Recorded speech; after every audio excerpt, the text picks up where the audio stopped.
A gente já abre a edição de hoje trazendo destaques de Brasília. O Senado Federal aprovou o projeto de lei que derruba o chamado rol taxativo da ANS. E quem fala com a gente sobre isso lá do Congresso Nacional é a Yasmin Costa. Oi, Yasmin, boa noite. Como fica agora para os planos de saúde caso a lei seja sancionada pelo presidente? Oi, Lívia, boa noite para você também, para todo mundo que acompanha a gente aqui nesse começo de semana na Jovem Pan. Caso essa lei realmente seja sancionada pelo presidente da República, que tem 15 dias para sancionar esse projeto que foi aprovado hoje aqui no Congresso, no Senado Federal, melhor dizendo, numa votação simbólica.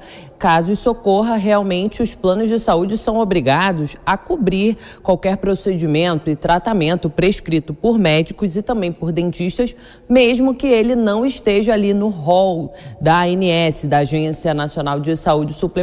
Porque como é que chegou esse caso aqui no Congresso Nacional? Porque em junho, o Superior Tribunal de Justiça decidiu que os planos de saúde só poderiam cobrir aqueles procedimentos que estavam previstos na Agência Nacional de Saúde Suplementar. Tudo que estivesse fora não precisaria necessariamente ser coberto pelas operadoras de planos de saúde. Aí o caso chegou aqui dentro no Congresso Nacional. No mês passado foi aprovado lá na Câmara dos Deputados, veio aqui para o Senado. O relator dessa proposta aqui no Senado foi o senador Romário, que não fez nenhuma alteração. Tiveram 3 emendas ali que foram propostas para esse projeto, mas ele não aceitou nenhuma das 3 emendas e aprovou o projeto como veio lá da Câmara dos Deputados. Inclusive, ele fez a leitura desse relatório hoje aqui no Senado Federal, no plenário, e ele falou um pouquinho sobre como é esse projeto. A gente separou, inclusive, um trecho da fala do senador Romário, relator dessa proposta do rol exemplificativo de procedimentos, para a gente acompanhar. Vamos ouvir. É a obrigatoriedade da ANS publicar rol de procedimentos e eventos de saúde suplementar, que deve ser atualizado a cada incorporação. Segunda, estabelece que o rol de procedimentos e eventos de saúde suplementar constitui a referência básica para os planos de saúde, além de ser um instrumento que fixa as diretrizes de atenção à saúde dos beneficiários. A última alteração é a mais importante, pois prevê o tratamento prescrito por médico ou odontólogo, mesmo que não conste no rol de procedimento definido pela ANS, deverá ser coberto pela operadora de saúde se atender a requisitos. Quais são esses requisitos que o senador Romário fala? Porque, claro, os planos de saúde vão fazer essa cobertura, mas tem alguns requisitos, claro, né, Lívia? Quais são? São 3. Que tenha eficácia comprovada cientificamente esse procedimento ou tratamento recomendado por médicos ou dentistas, que seja recomendado pela Comissão Nacional de Incorporação de Tecnologias do SUS, que é a Conitec, e que seja reconhecido por pelo menos um órgão de avaliação de tecnologia em saúde de renome internacional. Essa sessão aqui no Senado Federal foi marcada pela presença de muitas famílias que têm filhos, que precisam de tratamento, que estão sendo cobertos pelos planos de saúde ou que entraram por via judicial para solicitar esse pedido de tratamento ou procedimento médico para alguma síndrome, algum transtorno que a criança ou o adulto tem, e os planos de saúde eram obrigados a cumprir por via judicial.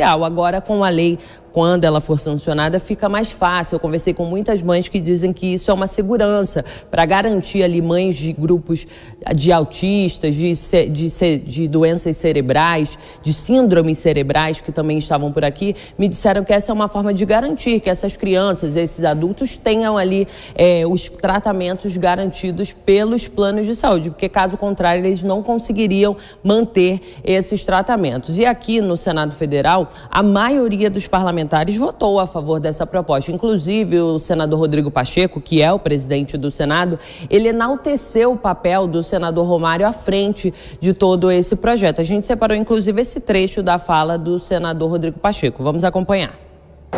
Gostaria de fazer uma saudação especial ao senador Romário, relator dessa matéria, que designado por suas qualidades, por suas virtudes, mas sobretudo pelo comprometimento que tem com essa causa e se desincumbiu muito bem do dever de apresentar um parecer consistente que acabou recebendo a adesão unânime do Senado Federal nessa votação neste dia 29 de agosto.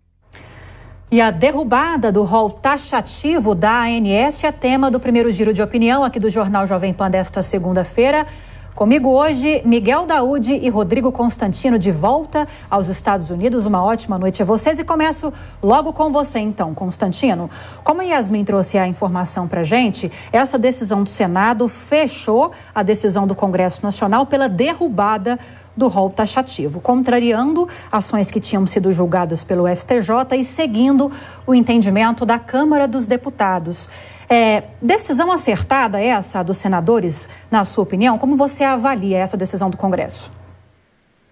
Boa noite, Lívia, boa noite, Daúde, todos que nos acompanham. Olha, o tema é polêmico, é delicado, é o típico tema que é difícil você ter uma opinião muito forte. Nós, na semana passada, entrevistamos, por exemplo, o senador Oriovisto, e o senador Oriovisto apresentou uma visão bastante abrangente dos dois lados dessa moeda. É óbvio que, por um lado, a gente tem, né, o intuito, o interesse de atender a maior parte das famílias que ficam numa situação delicada se o plano não cobrir certos tratamentos que são, às vezes, descobertos no caminho de uma doença ou depois. Por outro lado, se a gente quiser fazer caridade com o chapéu alheio e forçar os planos a cobrir tudo, né, no limite isso vai encarecer bastante os planos, não existe almoço grátis aqui. Então é um assunto delicado e eu, Lívia, acho que ficou alheio a esse debate todo, em que pese, de novo, eu entender e reconhecer os bons argumentos dos dois lados desse debate. Eu achei que faltou aí defesa mais veemente do livre mercado, mesmo na área da saúde. Existe muita dificuldade em se comprar um plano de saúde no individual hoje em dia, justamente porque são tantas regras, tanta regulação, tanta exigência, que não existe produto acessível para quem quer apenas uma cobertura mais básica, por exemplo. Então isso hoje virou um mercado dominado pelo setor corporativo, você tem que ter o seguro pela empresa, é muito caro fazer na pessoa física, tudo isso coloca milhões de brasileiros à mercê do SUS. Então, de novo, não há aqui uma defesa veemente possível de você virar, é óbvio que tem que impor aos planos toda a cobertura e eu não vou aceitar uma família sem cobertura. Isso é muito mais fácil falar do que na prática ver, porque não acontece dessa maneira. Agora, Miguel Daúde, essa preocupação que foi levantada pelo Rodrigo Constantino foi justamente a preocupação que o Ministério da Saúde e que a Agência Nacional de Saúde Suplementar ressaltaram durante essas discussões, tanto na Câmara como no Senado Federal também.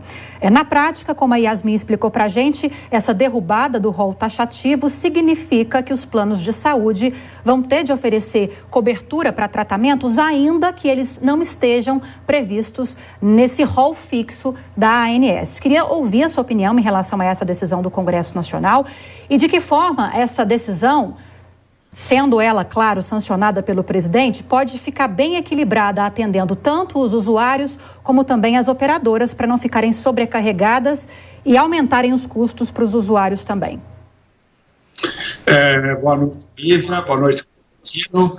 O Constantino colocou muito bem. Eu só queria fazer um reforço nesta decisão. Esta possibilidade de você ter despesas fora do rol, né, onde a ANS estabelece, isso sem dúvida nenhuma vai impactar no bolso de quem compra um plano de saúde. Por quê?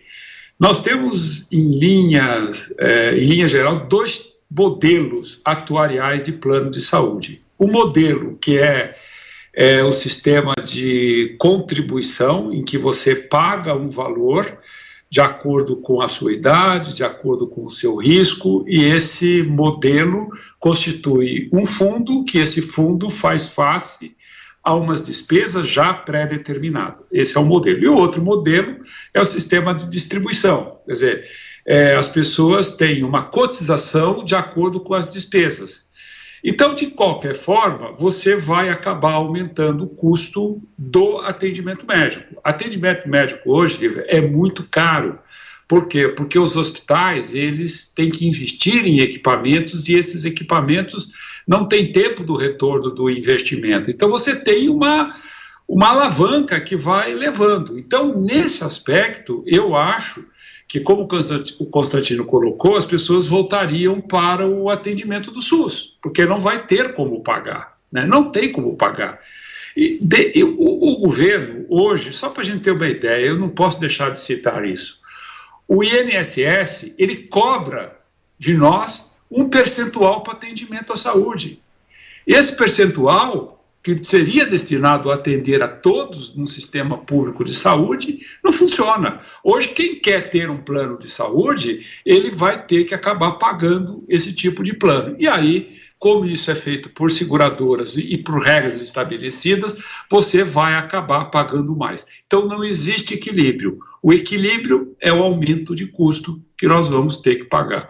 Aí, infelizmente, é uma realidade que a gente vive.